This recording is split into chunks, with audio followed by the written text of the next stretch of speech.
Raindrops keep falling on my head. And just like the guy who's feeling Samsung framleiðir vatnseld snjalltæki fyrir þig og þína sem þola íslenskt veðurfar. Kynntu þér málið á samsungmobile.is.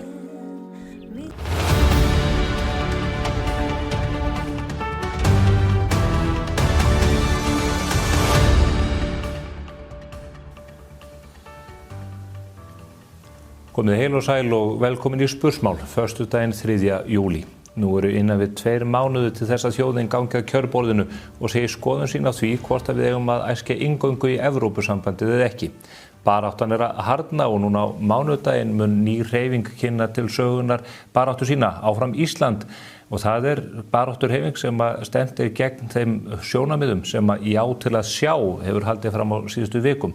Sú hreyfing var kynnt fyrir nokkru síðan á Kjarvalsstöðum.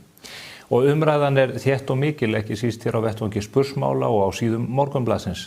Eitt af því sem borið hefur hvað hæst í umræðinu síðustu vikur og ég hef innbrað áður matvöruverð á Íslandi.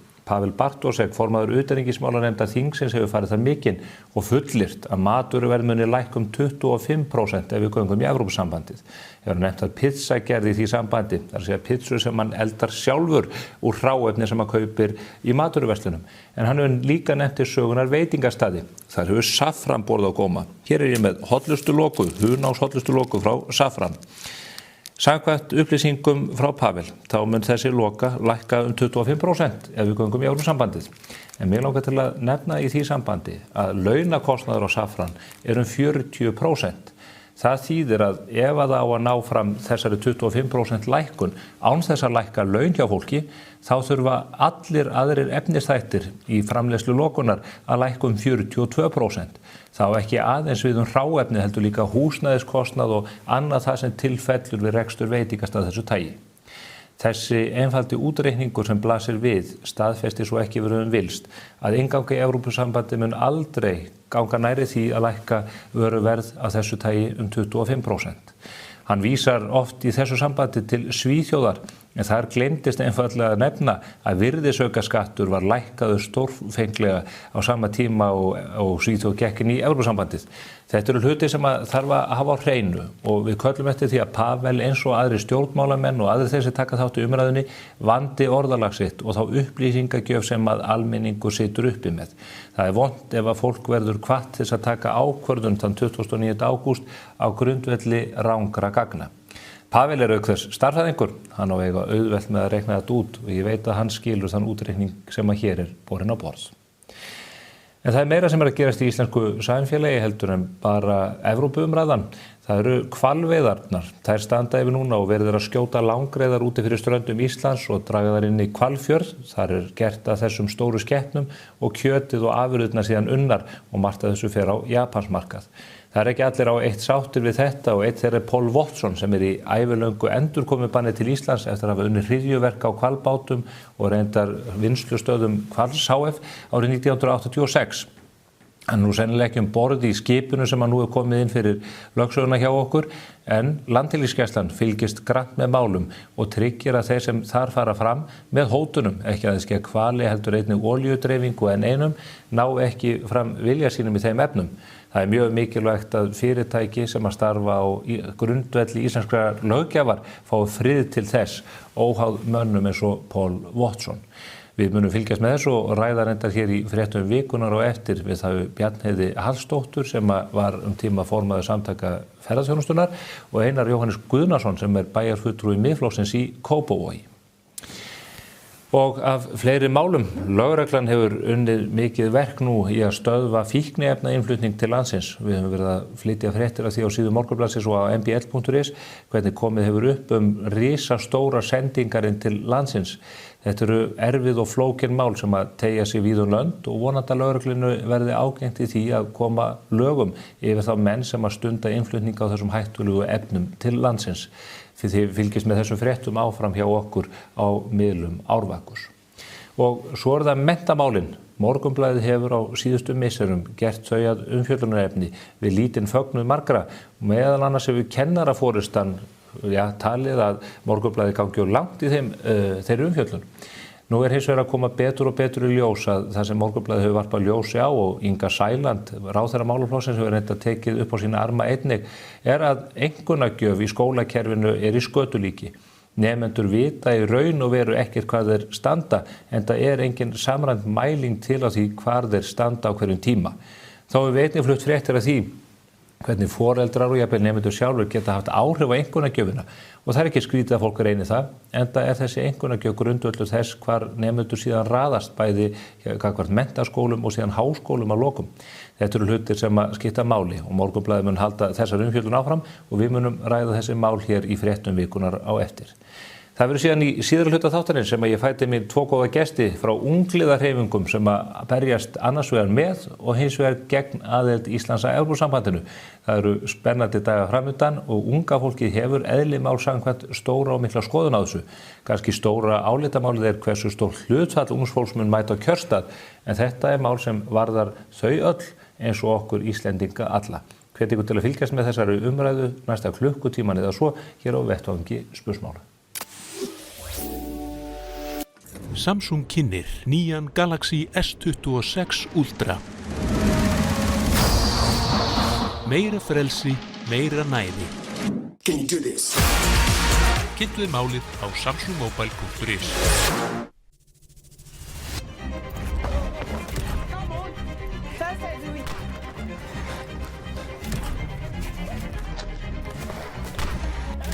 Landsins mesta úrval af Hoka hlaupaskóm. Sportís, Skeifunni 11.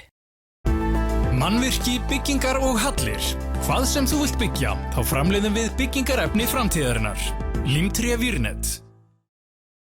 Skaðabætur, miskabætur, sárabætur, sjúkrabætur, slysabætur, uslabætur, þjáningabætur. Bótaréttur.is 520 51 00. Komið sæl að nýju. Það ekki mjög langt síðan að við gengum til kosninga á sveitarstjórnarstiginu og þar kenndi ýmissa grasa í niðurstöðum. Hingað eru komnir 2 bæjarfulltrúar úr 2 nokkuð ólíkum sveitarfélögum, þó að landfræðilega skilji ekki svo ýkja mikið að. Það er Bjarnheiður Hallsdóttir sem framkvæmdastjóri Kötlu DMI sem ferðaþjónustufyrirtæki, en hún situr í bæjarstjórn á Akranesi fyrir hönd Sjálfstæðisflokksins. Svo það Einar Jóhannes Guðnason sem situr í bæjarstjórn Kópavogs fyrir miðflokkin. Velkomin bæði 2. Takk fyrir. Fara hér yfir fréttir vikunar með bæjarfulltrúum. Áður en við kannski förum í það sem að stendur okkur næst í þeim efnum, rétt að spyrja hvernig leggst starfið á sveitarstjórnarstiginu í ykkur? Bara mjög vel. Það alltaf gaman að kynnast einhverju nýju og þetta eru náttúrulega mál sem að snerta mann hvort sem að vill það eða vill ekki, þannig að mér finnst mjög áhugavert að stíga inn á þetta svið og fá að kynnast þessum ólíku málaflokkum sem að sveitarfélög að fást við. Eitthvað sem maður áttaði sig ekkert á svona sem venjulegur borgari eða íbúi í sveitarfélaginu. Þannig að ég hlakka bara til að bara takast á við þetta og gera hlutina betri á Akranesi. Eru bæjarmálin þetta eins og borgarísæki, það sem að almenningur sé 10% og svo þetta allt? Algjörlega þannig. Þannig að manni kemur svona óvart þegar maður kemur inn innan heim, hvað raunin sveitarfélög að fást við, og hvar kostnaðurinn lendir kannski fyrst og fremst og hvað þetta allt dýrt, þessi sameiginlegu verkefni sem við erum að reka. Já. Og hvað raunin lítið eftir til þess að sinna svona einhverjum hugðarefnum og einhverju sem manni finnst kannski skemmtilegt og fallegt og langar að gera, Já. Þannig að þetta er mikill lærdómur og ég hlakka mikið til að fá að lifa og hrærast í þessu næstu 4 árin. Og þú ert í þeirra aðstöðu að vera í meirihluta á Akranesi. Þú hins vegar varst í framboði í sveitarfélagi þar sem að bæjarstjórinn nær hreinu meirihluta, myndar enda meirihluta með framsóknarmönnum eins og fyrir kosningar þegar að framsóknarflokkin þurfti til. Hvernig er að vera í minnihluta í svona sveitarfélagi þar sem að bæjarbúar hafa svona einstrengislega skoðanir? Já, það er bara, hingað til hefur bara samstarfið verið mjög gott og bara eiginlega þvert á alveg flokkana. Auðvitað erum við með mismunandi áherslumál, en maður finnur samt að svona hugmyndir sem maður að koma fram og leggur til alveg samþykktar og það er ekki eins og þó við séum með hreinan meirihluta, eins og við sýndum með því að mynda þetta með framsókna, auðvitað eru tilbúin í samstarf og maður finnur það auðvitað bara líka að við erum að koma frá ákveðnum vinkli frá miðflokknum og þar erum við sjónarmið sem þau bara taka undir. Og þannig að það hefur bara verið, það hefur mjög skemmtileg byrjun og svona öðruvísi að koma hann inn þar sem við erum í treitt meira hluti, maður hugsa með sér hversu mikil áhrif er ég að fara að hafa. en hingað til og virðist allan að vera að maður geti haft ágætis áhrif. Þannig að þau leggja við hlustir og það ekki öllu skóplað út svona eins og í þinginu gagnvart minnihlutanum? Nei, nefnilega ekki. Maður mitt upplifur sko, meiri sá fundum þá svona bara hingað til, við höfum ekki með marga bæjarstjórnarfundi, það voru bara 2 og þeim seinni samþykktu að fara í sumarfrí og þannig að bæjarráð fer svolítið með völdin núna. En bara maður finnur bara svona í samtölunum að þau eru vilju til þess að reyna að finna lendingar sem allir eru ánægðir með. Af því að endanum á deginn við erum náttúrulega sveitarstjórnarmálin svolítið öðruvísi. Af því við erum öll sammála um það að við viljum búa í góðu sveitarfélagi og þetta snertur okkur öll bara beint og persónulega. Þannig að já, maður finnur svona samstarfsviljinn bara mjög góður. Og þú talar með sama hætti til minnihlutans væntanlega? Algjörlega, þetta er, eins og ég segi, við viljum öll gera það besta fyrir bæjarfélagið og sveitarfélagið, Kópavog eða Akranes og það er óbúslega lítill svona áherslu munur finnst mér eftir flokkslínum. Vissulega eitthvað örlítið í sumum málum en svona heilt yfir bara mjög ríkur samstarfsvilji finnst mér. Akranes hefur aðeins blandast inn í fréttir vikunar á landsmálasviðinu út af þessum átökum sem varða starfsemi Hvals HF. Þetta er fyrirtæki sem að snertir Akranes með öðrum hætti heldur flest önnur sveitarfélög. Það eru menn hérna inn í íslenskri lögsögu sem að eru með hótanir gagnvart ekki bara einu fyrirtæki, heldur líka með olíufyrirtæki. Hvernig svona horfa þessar fréttir við þér? Já, þetta hvalveiðimál eru náttúrulega búið að vera mál sem við liggum að segja hefur klofið þjóðina, svona svipað Evrópusambandsumræða núna. En þetta teater sem er í gangi núna er náttúrulega alveg yfirgengilegt sko. Og þetta með Paul Watson, ég held að sé ekki nokkur maður, sama hvort hann er á móti hvalveiðum eða fylgjandi þeim sem hefur eitthvað áhuga á þessu sko. Að hann sé hér að djöflast í fyrirtækjum, hvort sem það er Hvalur HF eða olíufélögin. En þessar hvalveiðar eru vissulega hafa verið mikilvægar á Akranesi eða fyrir Akranes sem sveitafélag.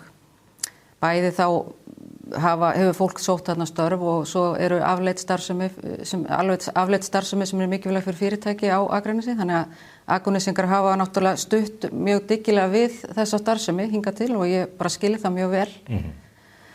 En núna er þessu væntanlega ljúka skilsmanni að það er bara banna hvalveiðar bara eftir, ég man nú ekki alveg hvenær það var ekki Hanna Katrín búin að búa það að þessu ljúki núna næstu, hvort það er bara næsta ári eða þar næsta, ég bara manna það ekki hreinlega, þannig að vonandi getum við bara hætt þessu rifrildi í eitt skipti fyrir öll.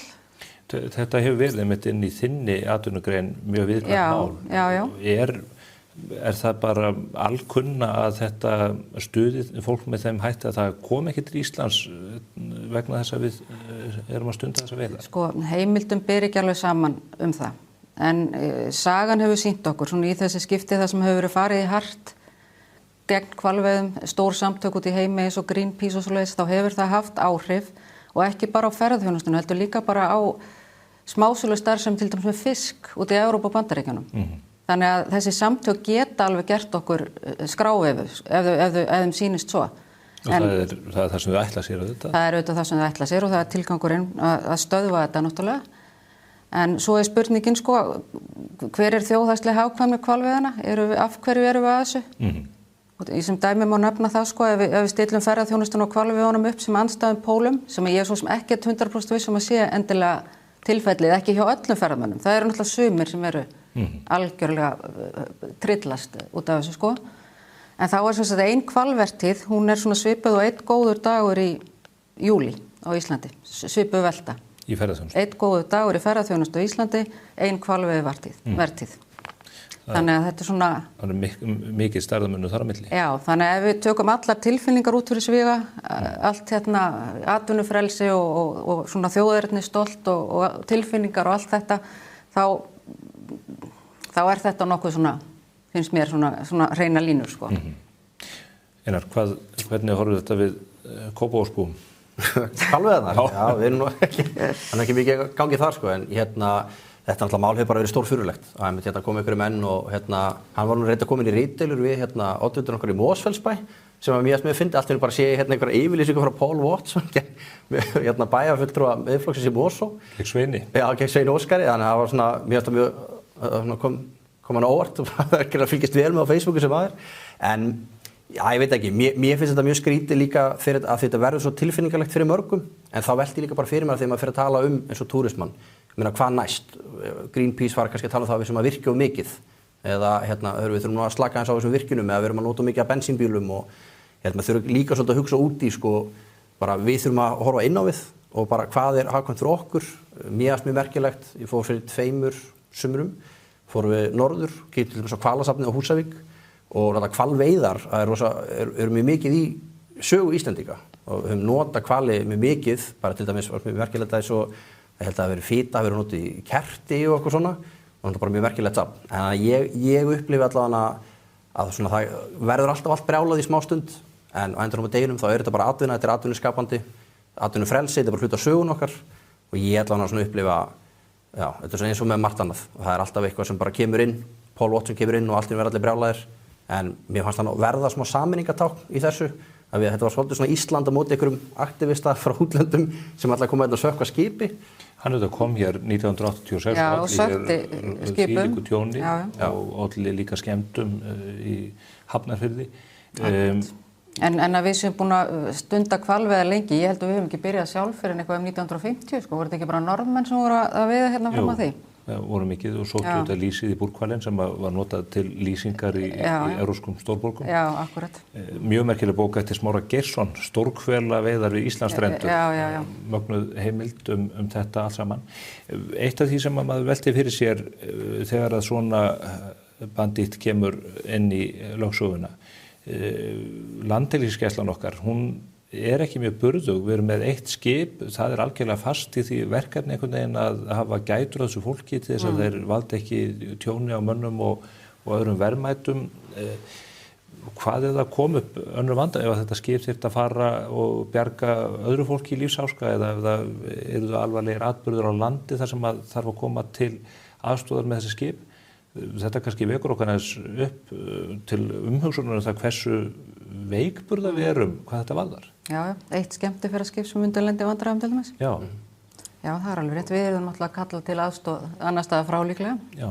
Og líka bara, ég meina maður sér það nú áttu að vera að halda hérna hátíð í Vestmannaeyjum, Landhelgisgæslan 100 ára, hætta við það því að það þarf að nota skipið. En maður hefur heyrt af öðrum að það er svo mikið bilaður búnaður og í rauninni þegar maður tala við það sem í Landhelgisgæslunni að þetta hefur verið fjársvelt rosalega lengi og maður eiginlega skilur ekki aftur, nú komum þeir sterkir inn til dæmis í þorskastríðunum að þetta sé ekki stofnun sem við erum að setja aðeins meira fút í.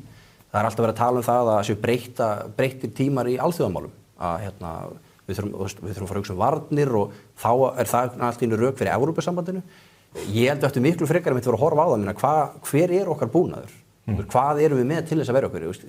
Hversu langt sjáum við út fyrir og þannig ég held að Landhelgisgæslan sé stofnun sem við erum ekki að fjárfesta nógu mikið í og ég held að það sé bara mjög góðir punktar að hvað gerist, hvað ætlum að gera ef að það þarf mjög lítið að gerast til þess að okkar útbúnaður dugi ekki til sko. Já, og mjög lítið sko. Og hvað að Paul Watson fær bara 10 skip, skilur allir mætar með bara 10 Banderos, hvað ætlum að gera þá? Og þetta eru samtök sem að búa við miklum fjárráðum, heyrimaður. Eitt atriði varðandi hvalveiðarnar og svona ásýnd Íslands.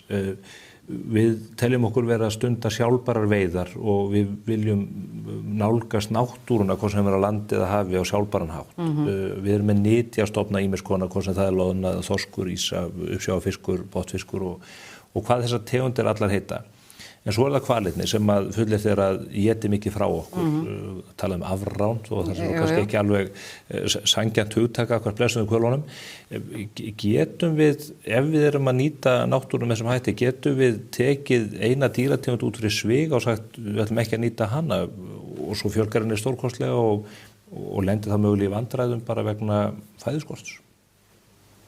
Þetta er mjög góð spurning og upplýsingar, það hefur náttúrulega verið hrikalega upplýsingaóreiðarleika kringum þetta mál alla tíð. Þú veist, einn segir þetta, hvalurinn er að éta allan þorskinn okkar og annar segir nei, hann er mjög mikilvægur fyrir lífríki og þarf að fá að vera í friði, annars bara raskast allt og fyrir vitlis og ég veit ekkert hvort er rétt sko. Nei.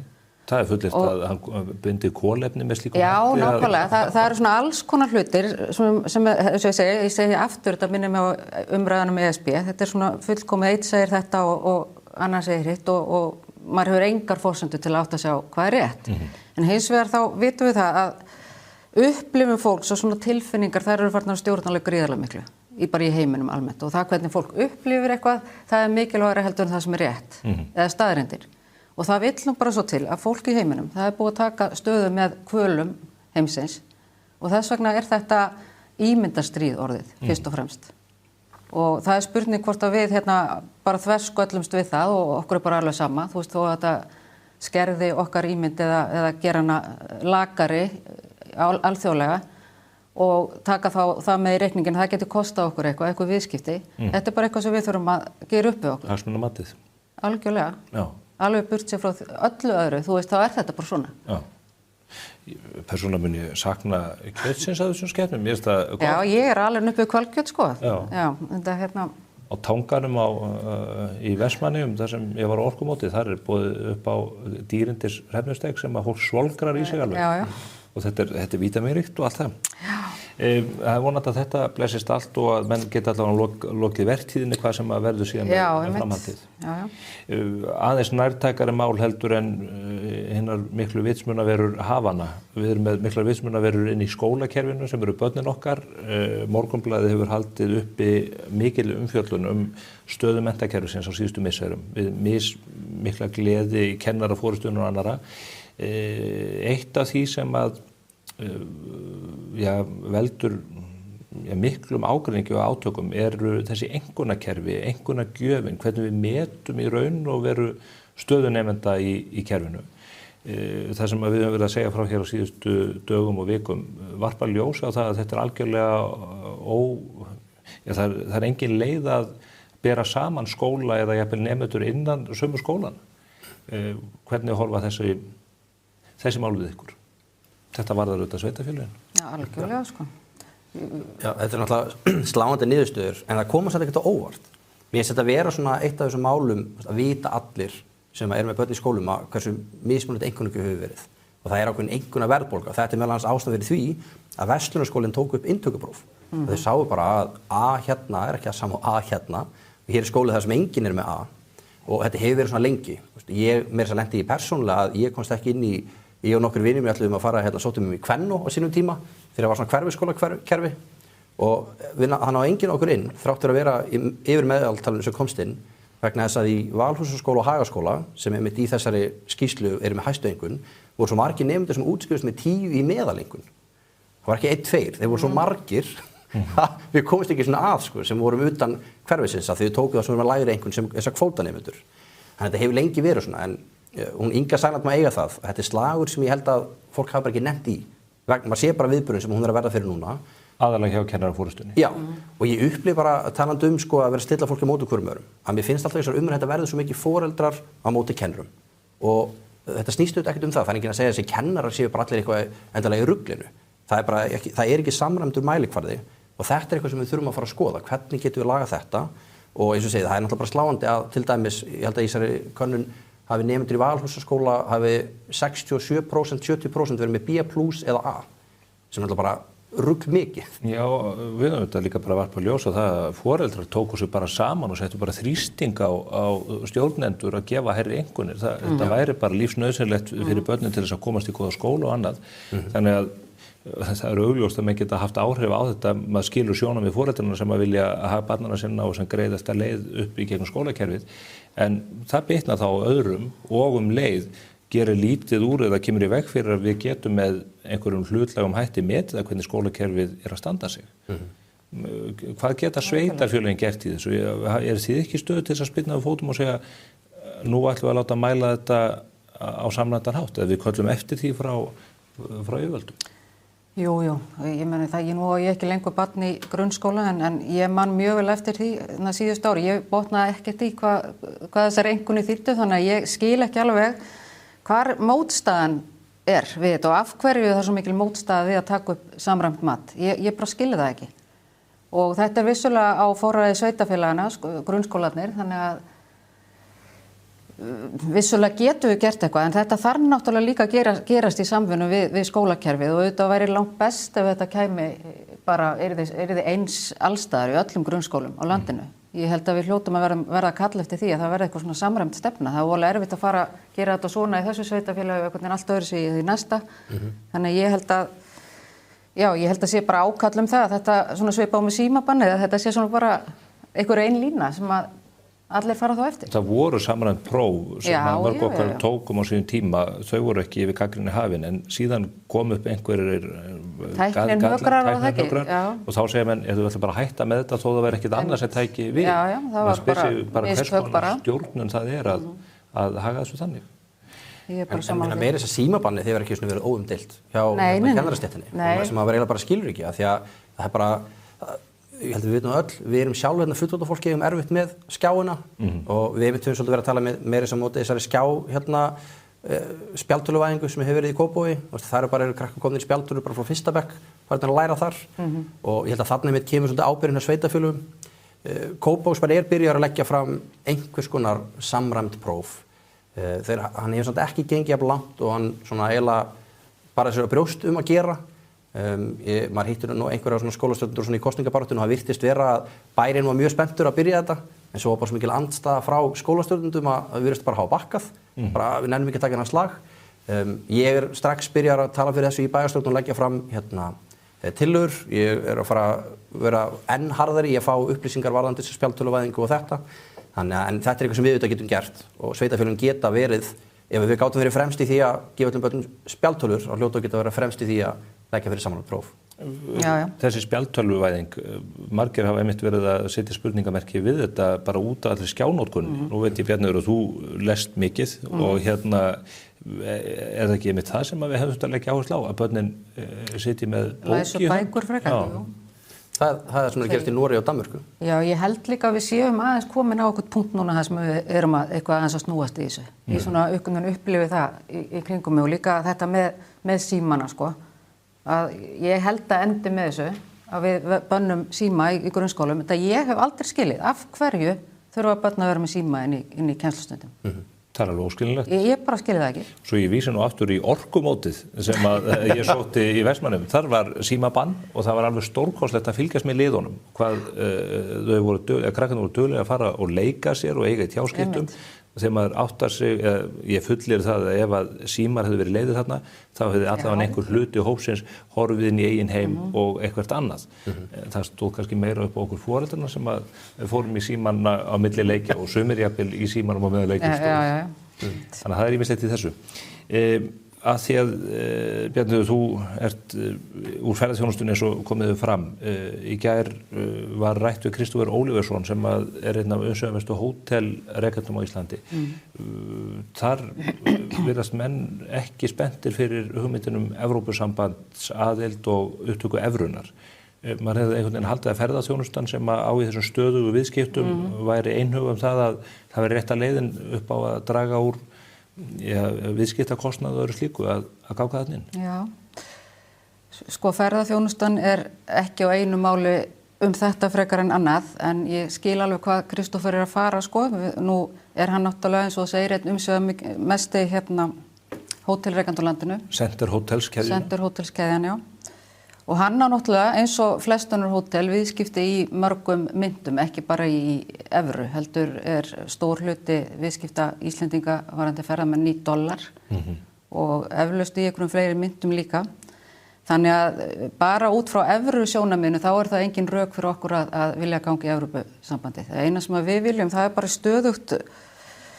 stöðugt rekstrarumhverfi. Það er eiginlega það sem við viljum fá og þá þurfum við ekki að hafa áhyggjur af myntinni. Og þá ert að vísa í bara efnahagslegan stöðuleika á Íslandi. Já. Þannig að þessar gengisveiflur séu ekki alltaf að gera okkur lífið leitt sko. Já. Því það er náttúrulega ein mesta áhættan í rekstri ferðaþjónustu fyrirtækja, það eru gengisveiflunar. Telur þú að Ísland geti átt eða rekið öfluga ferðaþjónustu án þess að vera innan Evrópusambandsins? Já, það held ég. Ég held að ég sé ekki hvað ætti að breytast til batnaðar fyrir ferðaþjónustu sérstaklega sko. Nei. Bara alls ekki. Miklu frekar þannig að það kæmu á okkur meiri og þyngri reglubyrðar heldur en nú þegar.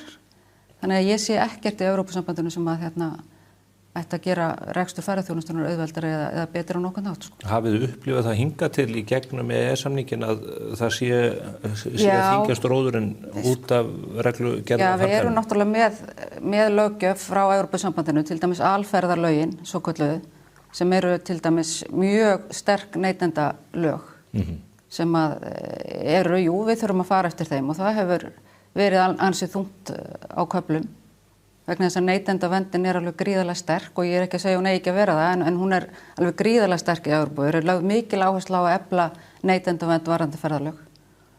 Bara svo dæmi sér tekið.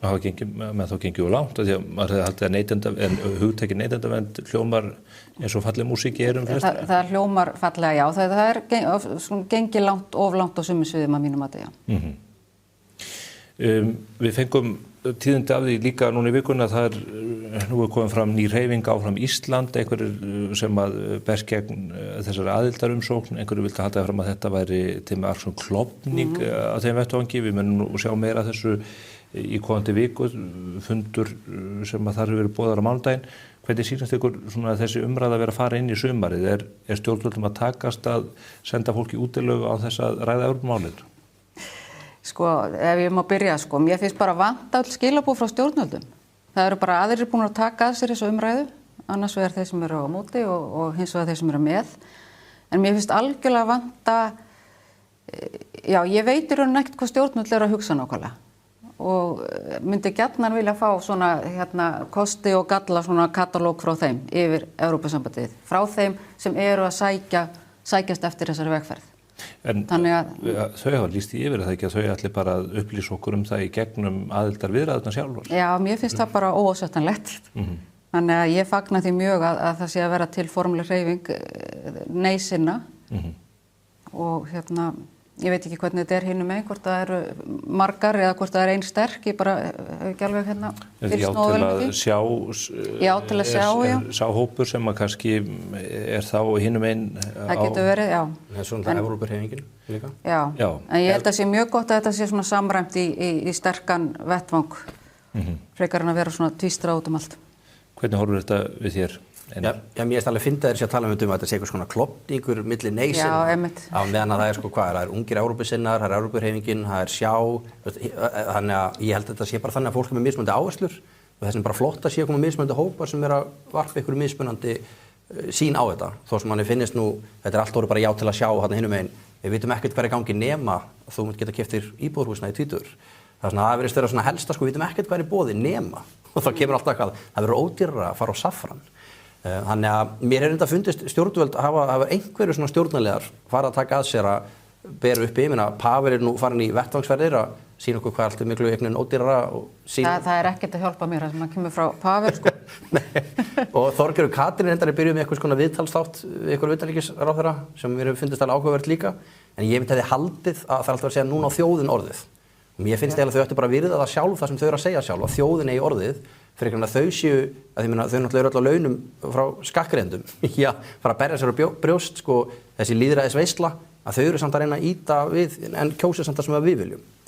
Þannig að, já. Þjóðin þarf náttúrulega að hafa úr einhverjum móða til þess að það geta tekið upplýsta ákvörðun og það upplýsingar eru bara ekkert aðgengilegar venjulegu fólki, skilur. Það fer ekkert að kafin og heimasíðu Evrópusambandsins eða lesa einhverja greinagerðirinn á alþingi.is. Það er einhverju leyti hlutverk fjölmiðlana auðvitað líka að draga fram og bæði ólík sjónarmið en líka staðreyndir sem varða. Það var mjög forvitnilegt þetta viðtal sem ég tók dæmi Jón Bjarnason til þess að átta sig á því hvernig þessi vegferð var 2009-12, margt nýtt sem að þar kom fram sem að maður hafði ekki heyrt áður. Þannig að svo umræða mun þurfa að halda áfram hér á næstu vikum. Það er reyndar ekkert mjög mikið tími til það. Alveg klárt. Það verður fróðlegt að sjá hvernig þetta fer. Ég held líka að það verður fróðlegt að heyra í sveitarstjórnum landsins því að ólíkt því sem að fólk hélt álítið fram í samtölum við mig og Andrés Magnússon, kollega minn á meðan að kosningabaráttunni fyrir sveitarstjórnarkosningarnar stóð, að þessi mál vörðuðu ekki sveitarfélögin en auðvitað myndi það hafa gríðarleg áhrif á starfsemi þeirra með ýmsum hætti ef að við myndum ganga þennan veg allan til enda. Já, algjörlega. Þetta er spennandi. Þakka ykkur kærlega fyrir komuna að ræða fréttir vikunar. Einar Jóhannes Guðnason og Bjarnheiður Hallsdóttir. Takk. Við erum hins vegar ekki hætt í umræðinu Evrópumálin því að hingað eru komnir í hús tveir öflugir fulltrúar á sikkorum enda þessarar baráttu, ef ég má orða það þannig. Annars vegar þeir sem vilja fara inn í Evrópusambandið og þeir sem vilja það alls ekki. Og mig langar til að heyra hvað það er sem unga fólkið sér í þessum málum. Fylgist þið með.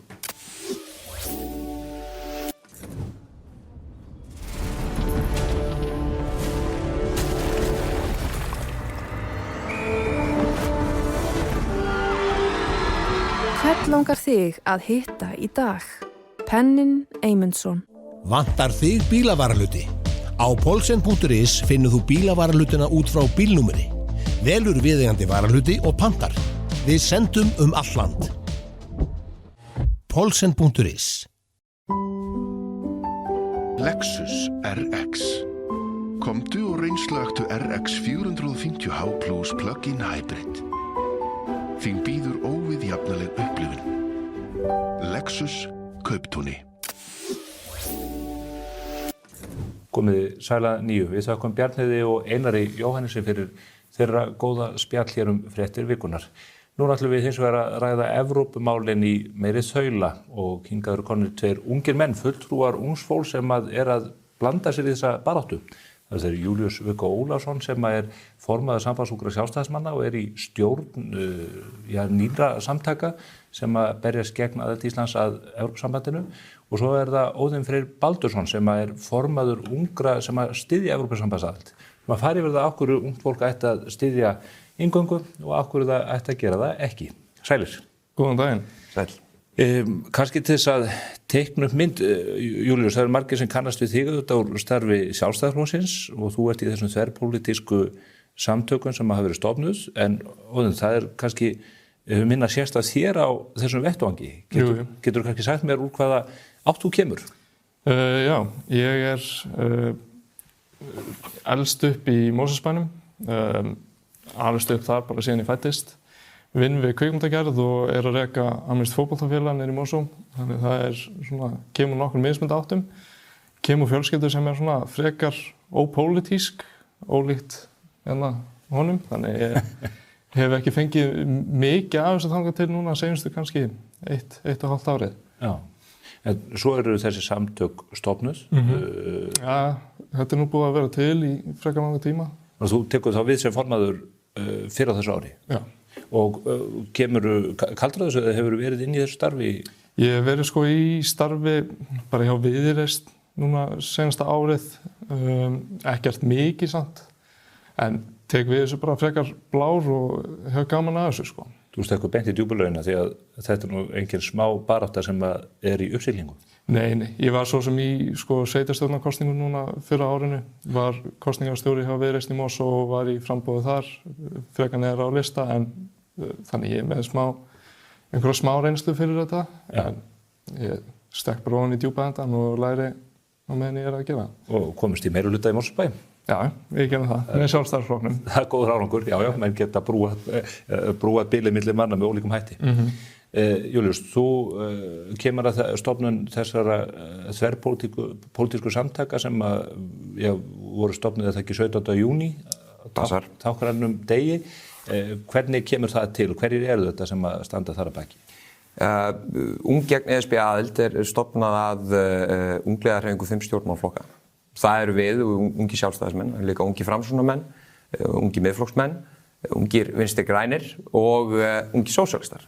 Þannig að þetta er mjög skemmtilegur félagskapur þar sem að við erum alls ekki sammála í raunum flest en leggjum niður sko flokkspólitísku vopnin vegna þess að við erum sammála það að skipti máli að standa vörð fullveldi Íslands, að framtíð Íslands er betur borgið á eigin ábyrgð frekar en að flytja ákvörðunartökuvaldið yfir okkar málum erlendis og við erum svolítið svona sammála það að kannski líka bara betra að berjast við djöfulinn sem þú þekkir sko, frekar en að bjóða nýjum inn í herbergið.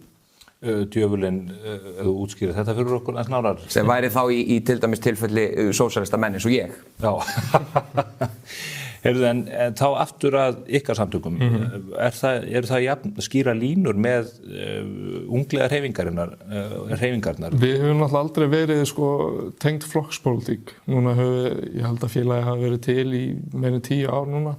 Það hafa alltaf verið fólk úr alls konar með sem þetta áttu, við erum með fólk í félaginu sem að kjósa sósíalista og síðan erum með, það er ekki leita langt til að finna vinstri græna og síðan eru viðreisnarmenn auðvitað og samfélkingafólk.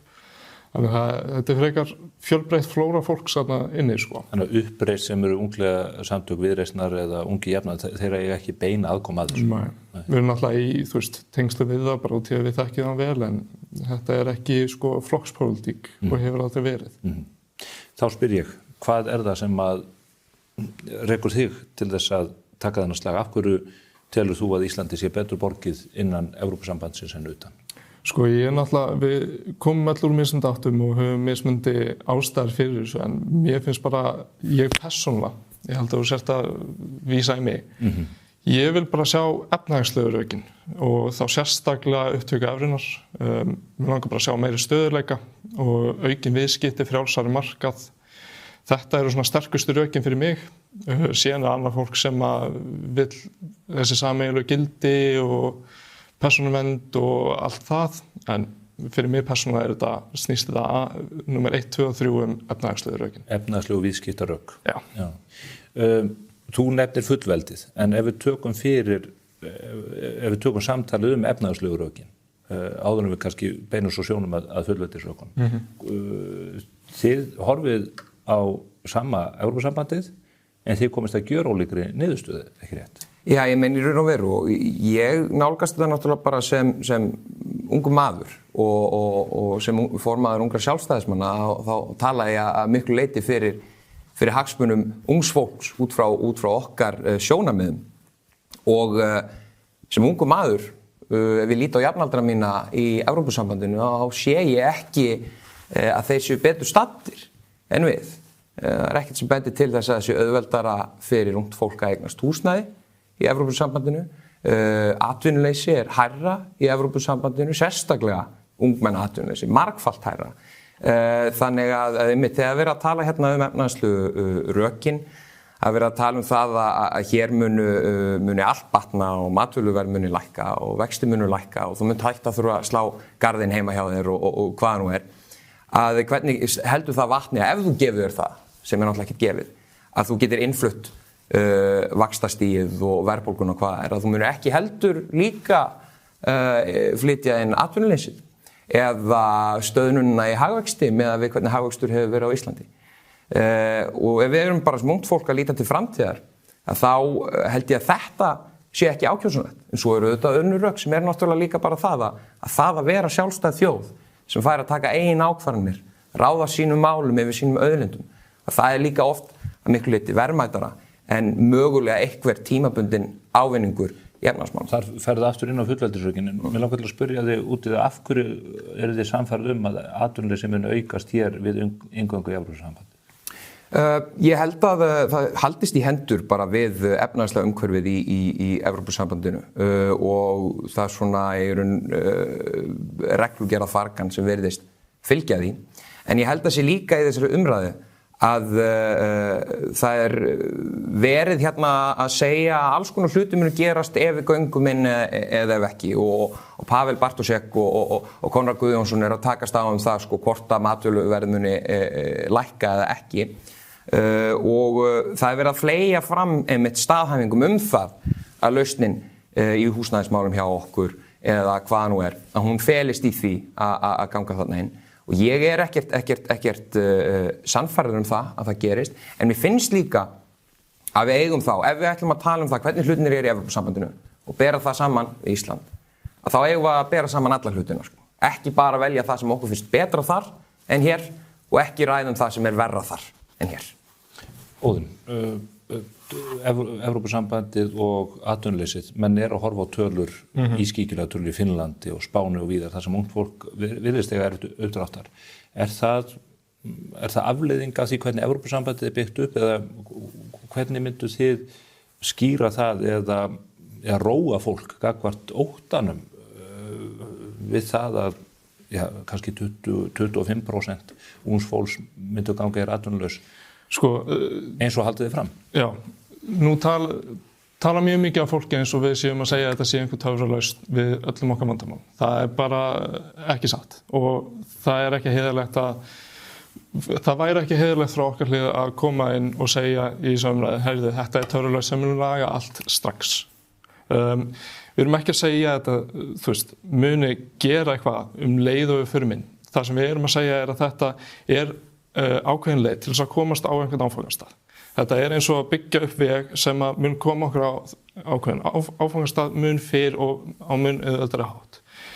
ef við komum inn á þennan punktum atvinnuleysi og þá sérstaklega ungs fólks. Ég sé enga forsendur fyrir því, alveg eins og þau segja að við flytjum ekki bara inn vaxtastigið. Það gerist með tímanum. Ég sé engin rök fyrir því að við erum að fara að flytja inn atvinnuleysi heldur með einfaldri inngöngu í Evrópusambandið. Við erum nú þegar að taka upp stóran hluta af reglugerð Evrópusambandsins nú þegar. Hvað að fara að breyta gjörbreytast þegar við göngum inn í Evrópusambandið og tökum þessar nokkur reglugerðir inn í aukalega sem að fara að taka út allir þessi störf frá unga fólkinu. Ef eitthvað þarf að fara að fá fleiri fyrirtæki inn til landsins, skapa meiri samkeppni sem gæti þá aukið atvinnu tækifæri fyrir ungt fólk. Þó kannski að koma inn á þetta vegna þess að það búið að fleygja fram hérna fullyrðingum að Ísland sé nú þegar búið að taka upp bróðurpartinn af regluverki Evrópusambandsins, sem bara ekki rétt. Við erum búin að innleiða bróðurpartinn því sem að tengist EES-samningnum, sem tengist innri markanum, en þá hefur stundum, ég held að þú hafi nú sagt hjá Tóta í einni pælingu að 70% Evrópureglugerðum sem er ekki rétt. Það varðandi markaðinn. Ef þú lítur á allar gerðir í heilsinni, þá var það árið 2016 var það í kringum 13%, það örugglega farið að nálgast í kringum 20% í heildina. Þannig að það hellingur sem snertir aðra hluti sem eru utan sem sagt EES-samningsins, eins og til dæmis landbúnaður, sjávarútvegur, tollamála, hvað sem við erum bara ekki búin að innleiða og við þurfum ekki að innleiða eins og stendur. En svo náttúrulega það varðandi atvinnuleysi. Má ég aðeins koma inn í það? Ég fæ að klára hérna, ég leyfi þér að klára, ég ætla að fá að klára hérna með atvinnuleysi. Að það auðvitað þannig að ef við missum okkar peningastefnulega sjálfstæði til þess að bregðast við aðstæðum sem lítil eyjaþjóð sem ekki á meginlandinu og í öðrum aðstæðum, að þá tökum við út hagsveiflur á annan máta en með því að hafa stjórn á okkar peningamálum. Sem að til dæmis gæti gerst á þann hátt að við tökum út í atvinnuleysi, sem við höfum ekki gert sögulega séð á Íslandi. En þetta væri verkfæri sem við myndum missa og því má við búast að ef að það verða hér einhverjar hagsveiflur eða breytingar eða aðstæður eru öðruvísi á Íslandi en á meginlandinu, að við getum búist við því að það tekið út í atvinnuleysi frekar en á annan máta. Já, ég ætla að koma aðeins inn ég ætla að reyna að fara inn í báða punkta ef ég man eftir seinni punktinum þegar ég er búinn. Ef við skoðum, núna að vitna í skýrslu sem var gerð á utanríkisráðuneytinu 2019. Hver var aftur utanríkisráðherra á þeim tíma? Já, það var Guðlaugur Þór. Akkurat. Skoðum aðeins aðferðafræðina sem var notuð við það að gera þessa skýrslu. Þegar það var verið að gera þetta, þá var tekið saman alla þær reglugerðir sem voru komin til Íslands á þeim tíma frá 1994, frá þegar við tókum inn EES-samninginn. Bara heildartöluna miðað við heildarreglugerð og síðan var þessu deilt saman, þannig að það sem við tókum inn miðað við heildarreglugerð Evrópusambandsins. Þannig að reglugerðir sem að gætu kannski verið risastóra eins og GDPR eða eitthvað þannig voru bara höfðu í raun og veru sama gildi og aðra reglugerðir sem að voru kannski bara breyting á stafsetningu í einhver annar reglugerð. Þetta náttúrulega bara fráleitt aðferðafræði þegar það verið að reikna út prósentulega séð hvaða lög við erum að taka inn versus hvað við erum ekki að taka. Ef við skoðum til dæmis rannsóknir sem hafa verið gerðar í Noregi sem sambarlegt við okkur, þar hafa allar rannsóknirnar verið bara út í miklu stærri. Þar hefur verið komið upp með prósentuna það bil 70% eða jafnvel hærra. Ég held að þetta frekar að vera að skoða rannsóknir sem eru gerðar með betra aðferðafræði heldur en bara það að deila þeim reglugerðum sem við höfum tekið versus heildarreglugerðunum. Og því að þetta bara fráleita aðferðafræði sem við getum ekki fara eftir. Það alltaf löngu búið að rengja það að hér sé búið að taka upp 70-80% af reglugerðum í Evrópusambandsins. En ég meina á þeim, erum við að taka upp regluverk erum við búin að taka upp sameinuðu sjávarútvegsstefnuna? Erum við búin að taka upp sameinuðu landbúnaðarstefnu? Nei. Erum við með sömu tollastefnu? Nei. Það liggur það liggur augum uppi að við erum ekki búin að taka upp allt það sem við þyrftum að gera ef við myndum ganga inn. En þetta partur af þessum prósentum sem við höfum ekki tekið upp og núna 29. ágúst erum við akkurat að kjósa það að fara í samningaviðræður það sem við erum að semja akkurat þessar reglugerðir. Við getum öll verið sammála það að þegar við förum í þessar samningaviðræður þá þurfum við að setja virkilega sterkar kröfur eða stranga kröfur það sem við viljum sjá. Sérstæða Íslands bara svo að menning okkar og efnahagur mikið byggt upp sérstaklega á sjávarútvegi. Ef við fáum ekki góðan samning út úr því, varðandi sjávarútveginn og landbúnaðinn og suma aðra hluti, þá munum við segja nei. Þessar kosningar núna í ágúst snúast það að fara í samningaviðræður. Ef við fáum ekki nógu góðan samning, þá segjum við nei í seinni kosningum. Þetta svo einfalt. Ja, við höfum náttúrulega ekki fengið staðfestingu því frá ráðamönnum að það verði gerða kröfur varanlegar undanþágur varðandi utanríkismálanefnd, þar sem að sumra af þínum mönnum sitja til dæmis, búin að setja út samningamarkmið. Þar getur við séð hvað við viljum fá út úr þessu. Segið mér eitt. Það truflar mig talsvert núna þegar það styttist í atkvæðagreiðsluna að menn skuli enn geta deilt það í raun og það himinn og haf sem skilur fylkingarnar að þegar spurningin uppi það hversu mikið af regluverki Evrópusambandsins hefur verið innleitt. Nú hljótum við að eiga í okkar skjalakerfum á Íslandi þær reglugerðir sem við höfum innleitt, við höfum þýtt og þingið hefur tekið fyrir og hjá Evrópusambandinu hlýtur líka að liggja fyrir umfang þess regluverk sem að það byggir sína starfsemi og umfang á. Það bara kalla lagasafn eða reglugerðasafn eða hvað það Af hverju ekki fyrir löngu búið að leggja út í þá vinnu sem að getur alltaf verið svo ótrúlega flókin hjá utanríkisráðuneytinu eða þinginu að fá því skorið hversu mikið hefur innleitt. Eru þið alveg í rónni með það og ég beini því til eitthvað beggja að þetta skuli vera hlutir sem að ekki einu svona hægt að fá skýra mynd af áður en þjóðin á að fara og segja já eða nei. Þetta náttúrulega, það ef ég fæ að gagnrýna minn eigin flokk, það eiginlega fáránlegt að við séum komin með þessar tölur. Þetta ætti náttúrulega að vera komið fyrir löngu fyrir þessa atkvæðagreiðslu. Ég veit náttúrulega ekkert alveg hvernig ferlið en ég væri til þess að sjá þessar tölur og þá fara eftir réttri aðferðafræði hver sem hún Þetta ekki svo einfalt eins og bara reikna tölur lagagerða versus lagagerða ESB. Ég væri til þess að sjá þessar tölur. Núna samt ríkisstjórnin komin í sumarfrí. Ég vonandi koma þessar tölur. Við sjáum til. En það ekki eitthvað sem að maður hefði haldið að menn myndu leggja í þessa vinnu áður en að menn myndu ákveða að fara í atkvæðagreiðsluna? Ráðamenn hér heima segja einfallega já, það engin leið fyrir okkur að fá einu eða neina mynd af þessu fyrir við förum í aðildarviðræður. Þetta eru augljós dæmi hluti sem að ég myndum bara halda gervigreining gæti leyst á tiltölulega skömmu tíma. Já, ég væri náttúrulega alveg til í að sjá þessa tölu, það voru lítið sem ég get gert í því. Já, ég ekki að kenna þér, ég bara veltaði fyrir mér hvaða stöðu þjóðin sett í. Af því að þetta eitt dæmi af mörgum, eitt af því sem að við höfum litla mynd af til dæmis hversu mikli nettógreiðendur yrðu Íslendingar inn í Evrópusambandið. Það eru til reikniformúlur þarum og maður hefði haldið að reiknimeistarar í utanríkisráðuneytinu ættu að geta komist að einhverri niðurstöðu það. Já, ég alveg sammála sko. Þetta eru bara útreikningar sem ættum að vera komið með. Þetta myndi ég halda klárlega eitthvað sem að kemur eftir þessa atkvæðagreiðslu. Mér finnst þetta kannski ekki vera mikilvægasti punkturinn heldur fyrir atkvæðagreiðsluna sem núna 29. ágúst út í að við erum ekki að kjósa það að fara í Evrópusambandið. Við erum ekki að kjósa það núna. En já, ég væri náttúrulega alveg til að hafa meira upplýsingar út því ég held að það styrki bara málstað okkar Evrópusinna. En þú ert hins vegar sammála því, Óðinn, ekki rétt að ef við segjum já 29. ágúst, þá verður bréf skrifað þann 31. ágúst sem að fer til Brussel, þar sem Íslendingar segja við viljum gangi í Evrópusambandið.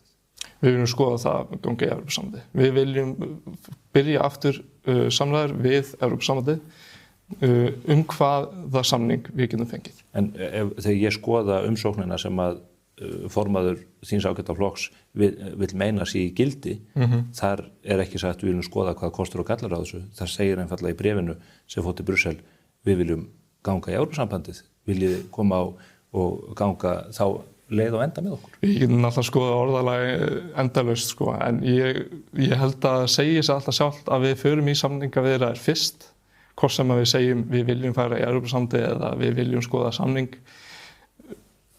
Sko endaniðurstaðan alltaf svo að við erum að fara í samningaviðræður, síðan ákveðum við aftur. Við þurfum að breyta náttúrulega við þurfum að breyta, hjálpaðu mér stjórnarskráni og síðan förum við aftur í aðrar aðildarviðræður. Þannig við erum alltaf að fara í samningaviðræður sama hvert orðalagi verður og fólk fær alltaf annan séns til þess að ákveða sig með meiri upplýsingum. Hvert tjónið í því að fá þennan samning á borðið? Verður við ekki einfallega enn upplýstar en áður það hvað okkur býðst og hversu langt við getum gengið í að svínbeygja ráðamenn í Brussel? Einmitt, ég vildi einmitt fá að koma inn á þetta þó svo það hafi verið mjög góð umræða sem myndaðist og einmitt komst inn á góðan punkt sem bara hvað þetta að gerast á stuttum tíma, hvað þetta verið stóra óundirbúið og einmitt að koma inn á svona máli eins og það skiptir í raun og veru ekki máli að við séum með allt fyrir að liggja allt fyrir áður en við förum að kjósa aðildarviðræður. En ræðum einmitt aðeins þessa þjóðaratkvæðagreiðslu. Vegna þess að ég hef oft upplifað það að fólk sem vill fá já núna 29. ágúst að það gerir fólki eins og mér upp. Að við séum bara á móti því að fólk fá að vita. Að við séum á móti því að fólk fá að semja og að fá að vita hvað í boði. Við viljum halda því frá fólki. Og setja upp þá í mynd af þessu sem einmitt bara að við erum að fara að setjast niður með þeim og semja. Við erum að fara að senda einhverja sendinefnd út sem við bara komast að því hvað í boði. Og það mun ekkert kosta neitt verulega og svo getum við tekið afstöð til þess. Og auðvitað, ef að það væri málið, þá væri minn málstaður kannski aðeins haltari. Sko. Það væri mjög ljótt af mér að vera að segja, heyrðu, nei, með ekki einu sinni sjá. En það ekki það sem liggur fyrir. Við getum talað endalaust um kosti og ókosti Evrópusambandsins efnislega og það liggur auðvitað fyrir. Ég meina, ráðamenn Evrópusambandsins segja sjálfir, 95% ekki þetta að semja sko.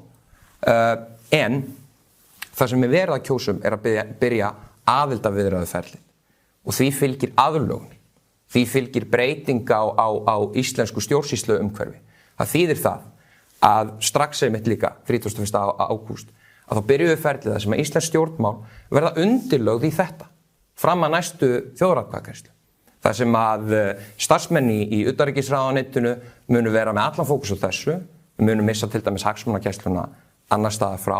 Við munum þurfa að taka upp evrópsku stjórnsýslukerfi eins og til dæmis síðast að þá áður en var hætt þeim viðræðum þá lá fyrir að við þyrftum að kaupa, þetta bara eitt dæmi, tollgæslukerfi frá Evrópusambandinu fyrir 4 milljarða og síðan myndum við þurfa að ráða 100 manns í vinnu til þess að vinna við það tollgæslukerfi áður en við myndum síðan taka ákvörðun hvort við myndum ganga inn sko. Þannig að og þetta bara eitt dæmi það hvernig við þurfum að breyta Íslandi til að vera líkara Evrópusambandinu áður en við getum síðan tekið ákvörðun. Þannig við erum ekki að kjósa það hvort við séum bara að fara að skoða og fá að sjá hvað í boði. Við erum að kjósa það hvort við ætlum að byrja að aðlaga okkur að Evrópusambandinu og verða líkara því og vera tilbúin að ganga inn þegar seinni þjóðaratkvæðagreiðslan Og ég ekki tilbúin í þær breytingar. Það ekki eitt atriði sem að hefur þurft að skýra betur líka, þar að segja hvaða ferli færi í gang þegar að þjóðin væri búin að segja já í lok ágúst og þar vísa ég til dæmis bara í viðtal mitt við Jón Bjarnason fyrrverandi sjávarútvegs- og landbúnaðarráðherra sem kom hérna til mín sem lagði bara á borðið hvernig Evrópusambandið og stjórnvöld hefðu farið að dæla peningum í formi IPA-styrkja til þess að einmitt aðlaga stjórnkerfið áður en að þjóðin gat aftur sagt skoðun sín. Sko, kannski þetta eru 2 punktar sem ég sé þarna. Það er bæði kostnaðurinn og þessi aðlögunarviðræður sem þið kallið þetta.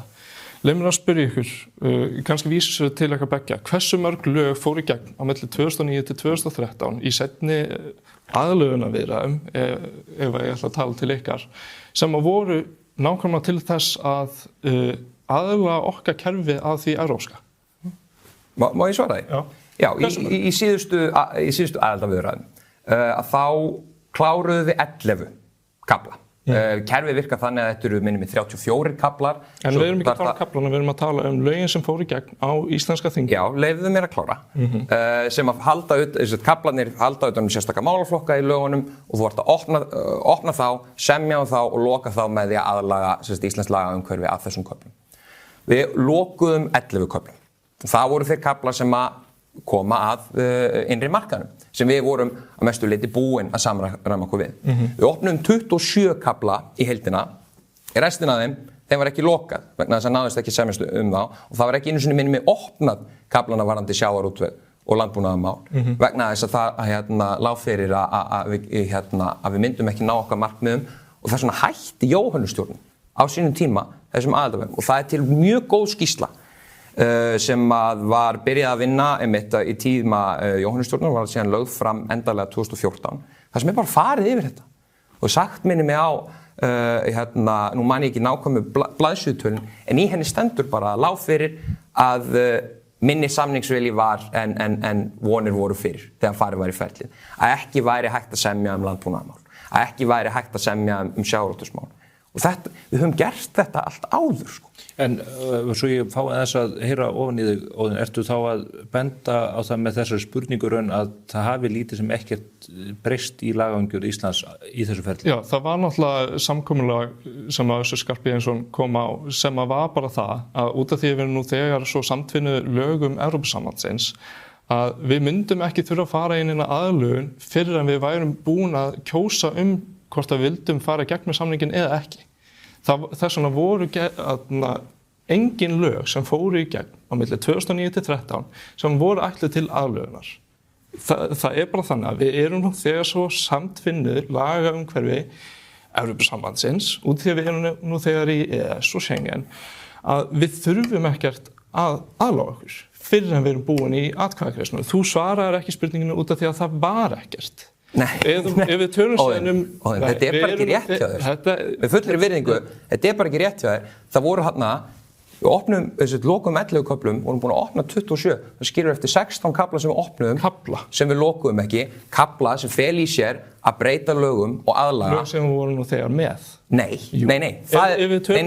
Óðinn, það eru fyrstu 11 kaflarnir eru lögin sem voru nú þegar með þeir 16 sem voru opnaðir og ekki lokað eru lög sem við höfum eftir aðlaga restina af köflunum sem voru ekki einu sinni opnaðir þá líka eftir aðlaga þau varðandi sjávarútveg og landbúnað og hvað þannig þetta bara rangt sem voru að segja að það var bara allt tilbúið það voru 11 kaflar sem eru það bil þriðjungur en það voru hinir 23 sem var ekki búið að loka með því að aðlaga íslensk lög þannig þetta er bara rangt Það var gert samkomulag að við myndum ekki þurfa að fara í neitt aðlögunarferli eins og er gert stundum út af því að við erum svo lík Þess vegna eru þessir 23 kaflar sem hún segir þarna, við þurftum ekki að fara í, eða þessir 11 kaflar sem við vorum búið með, við þurftum ekki að fara í neina breytinga á íslensku lögkerfi út til að við erum svo samtvinnuð. Síðan ef við komum inn í kostnaði sem þú minnist á, hversu há er talan sem er búið að gera ráð fyrir að þetta kerfi, bara ferli, hversu mikið heldur þetta kosti? Það mun alltaf kosta að fara í atkvæðagreiðslu, já. Það mun kosta að fara í þessar samningaviðræður, já. En hversu há er sú tala? Getur sagt með það? Tölunni 2 milljarðar hafa verið fleygt fram, en kostnaður er meira en bara krónutölu, sko. Kostnaður er allir svo tími sem starfsmenn ríkisins, ráðuneytanna verja í þetta frekar en að vinna í aðkallandi vandamálum í íslensku samfélagi í dag. Eins og verðbólgunni, vöxtunum, húsnæðismarkanum, sem er eitthvað sem við þurfum hvort þeir að sjá. En ég vil samt aðeins fá stoppa hérna, sko, þú ert að tala, sko, þetta er bara röng söguskýring hjá þér á því sem gerðist í síðustu aðildarviðræðum. Þær strönduðu síðast á því að við náðum ekki að semja um ákveðin atriði og það voru aðalega fulltrúar innan VG sem voru ekki tilbúnir í að ganga í takt við ríkisstjórnina varðandi að klára það. Aðildarviðræðurnar strönduðu áður en að sú ríkisstjórn hvarf frá velli. Við kláruðum enga veginn aðildarviðræður og það var ekkert samkomulag um það að Ísland myndi ekki þurfa að aðlaga sig. Þvert á móti að það var skrifað undir rammasamning við framkvæmdastjórn Evrópusambandsins sem fylgdu 8 milljarðar til þess að samræma íslensk lög að lögum Evrópusambandsins. Ef við vorum ekki að samræma okkur fyrir hvað voru þessir 8 milljarðar, ekki voru menn bara að kaupa sér lottómiða og pils og kók fyrir það, sko.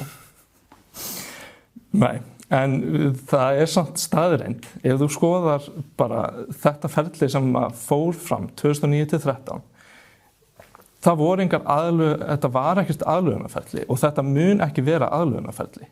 Og ef við ætlum að vera að segja að fólk get ekki gert neitt annað meðan við erum að semja samning við Evrópusambandið, það bara fráleitt. Þú veist, þetta auðvitað munum við vera í öðrum málum. Jú, það mun taka orku að vera að semja þennan samning.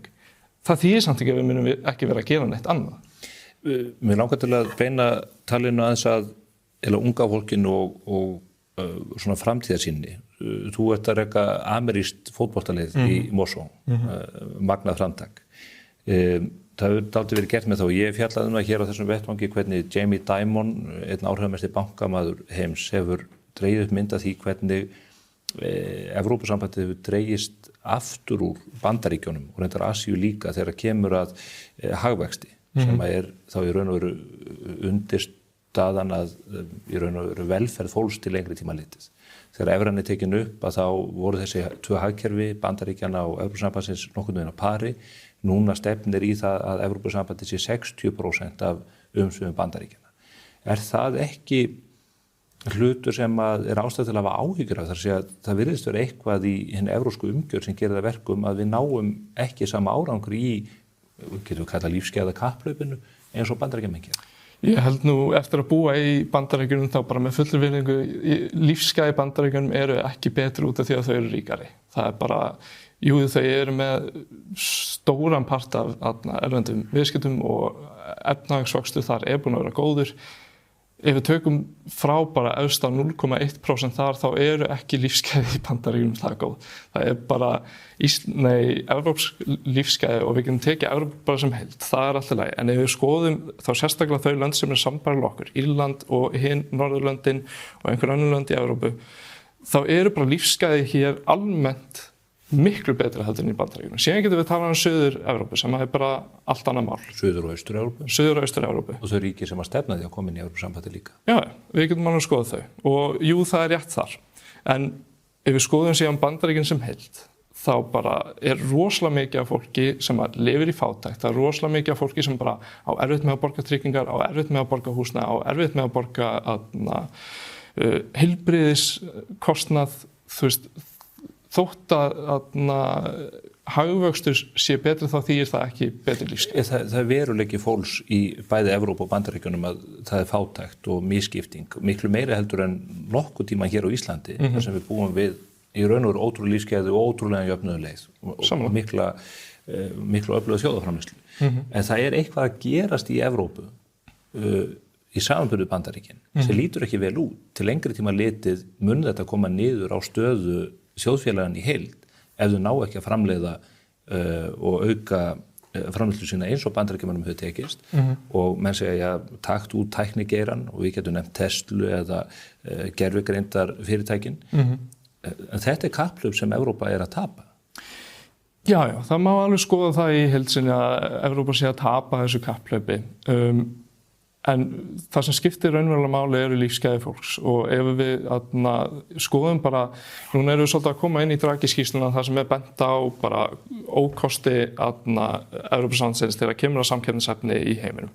Og jú, það alveg rétt að það ákveðin löggjöf í Evrópusambandinu sem þarf að laga. En það sem skiptir máli að þú veist, maður gerir ekkert betra ef maður veit ekki hvað rangt. Og núna búið að setja saman það sem ekki nógu gott við Evrópusambandið, Draghi setti það saman, en þetta akkurat það sama, nánast akkurat það sama og til staðar á Íslandi. Og það sem skiptir mest máli að Evrópa að gera eitthvað í því. Nú þarf Evrópa að einfalda ákveðnar reglugerðir, gera einfaldara fyrir nýsköpunarfyrirtæki og tæknifyrirtæki að skara fram úr, en þetta akkurat sem hlutinur þarf að gera á Íslandi. Og ef við skoðum Ísland bara sem land, alveg eins og önnur lönd, ef við skoðum samkeppnishæfni Íslands, samkeppnishæfni Íslands ekki jafn góð og margar annar landa í Evrópu akkurat út af því að við erum utan Evrópusambandsins. Ef við skoðum bara til dæmis Catherine Mann-skýrsluna sem var gefin út núna fyrir 3 vikum eða eitthvað, þá sjáum við bara það að áhrif krónunar sem dæmi að koma í veg fyrir svo mikið af erlendum viðskiptum.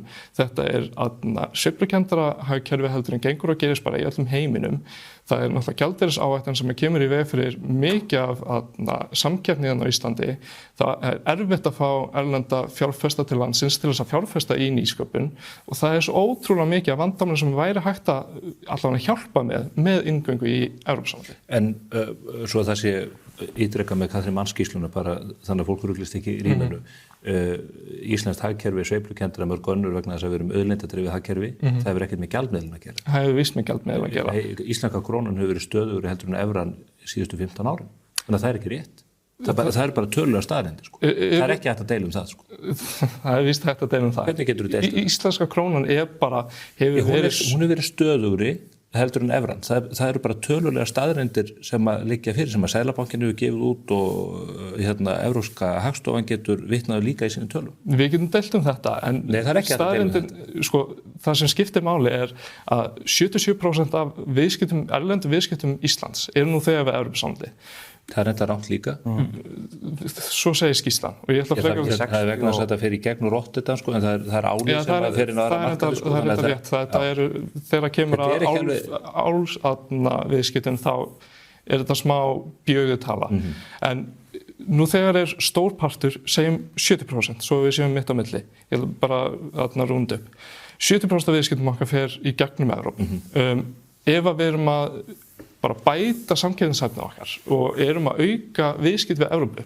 Í sömu skýrslunum við erum að tala núna sagt að á næstu 10 árum geta viðskipti okkar, erlend viðskipti aukist 5-30% ef við tökum upp evruna.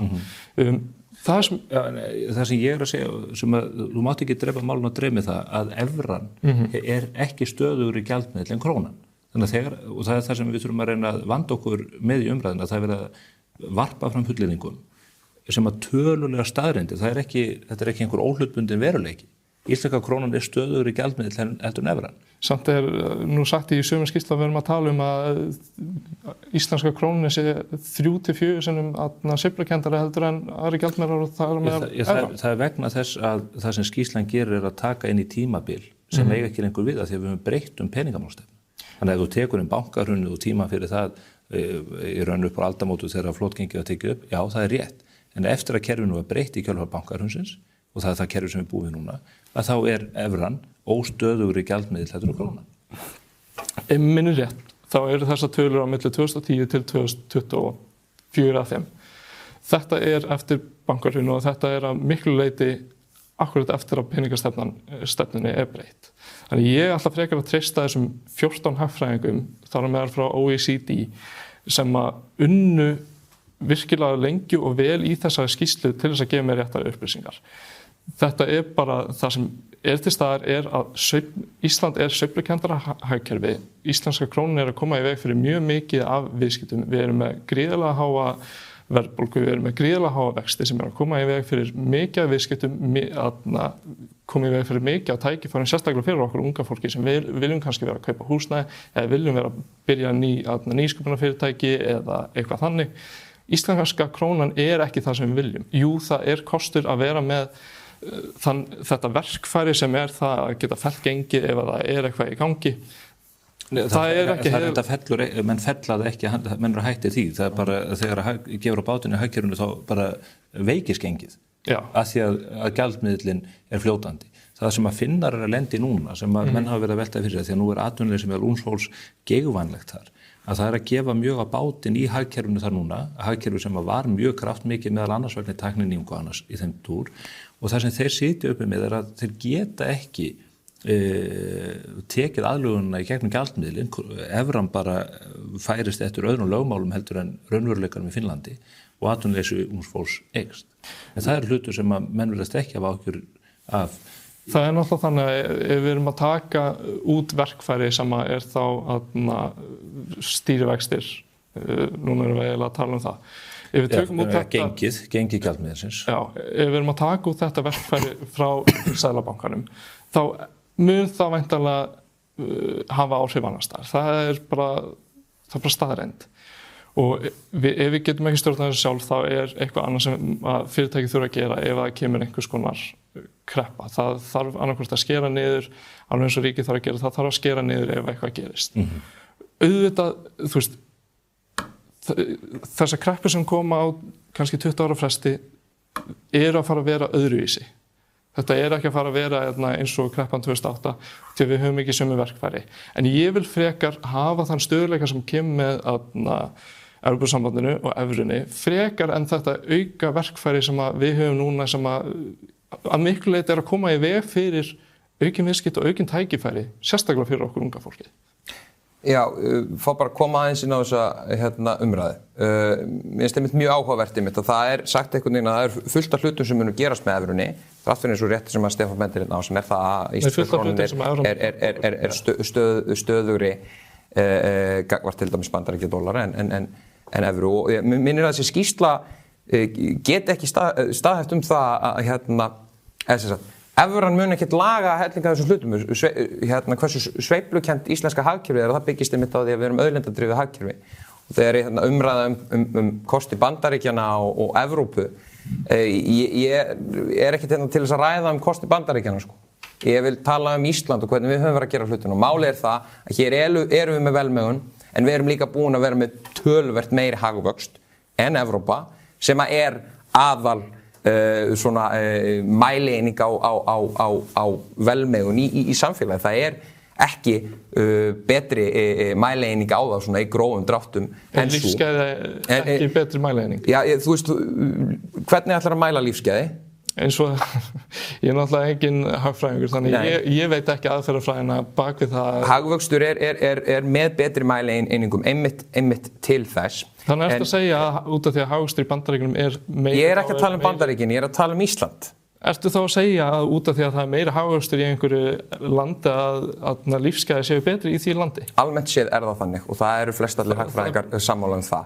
En hinn umræðan sem var komin hérna inn á sem það einmitt að sko, ekkert í þessari skýrslu sem bendir til þess, þú lítur bara til Færeyja sem með dönsku krónuna sem tengd við evruna, að þar hafi ekkert einhverjir bara flætt inn evróskir bankar og töluvert meiri samkýmni, en vegna þess að það eru líka bara hlutir sem gilda hagkerfið óháð því hvort það sé evra eða íslensk króna, sem það að við erum frá Evrópu, að það flutningskostnaður inn á milli, að við erum smærra hagkerfi.